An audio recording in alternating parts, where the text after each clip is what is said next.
Welcome to the Art of Card Manipulation, Volume 2. I'll never forget the first time that I saw a deck of cards fanned. I was about 8 years old, and I was watching television, and it was the opening credits for the television series The Avengers.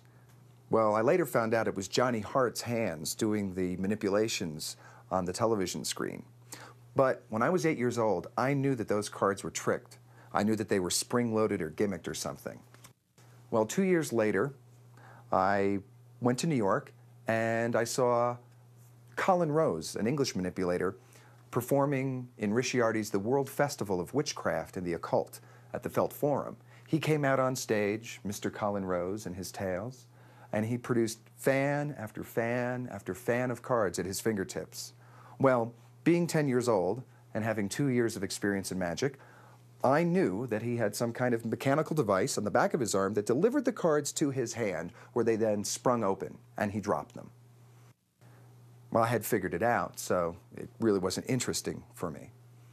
A couple of years later, I saw Richard Ross perform at the Tannins Jubilee, and I had enough understanding to know that what he was doing wasn't mechanical. Richard Ross came out on stage, and right in his opening, he just stood there and produced endless streams of cards at his fingertips. I had to know how it was done. I was hooked.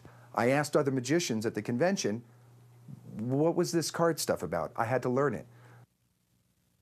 Some of the magicians told me about Cardini. I started reading about Cardini. Well, in the biographies of Cardini, there wasn't a lot of technique explained, so I had to hunt around and search through a lot of books, Louis Ganson's Routine Card Manipulation, Ed Marlowe's Card Fan Productions, things like this, to get the information that I needed. But I was hooked. I had to learn it all. And since then, I haven't learned it all, but I've learned a great deal and many different varieties of card fans and card productions. I'm going to share them with you. I've done these card productions close up.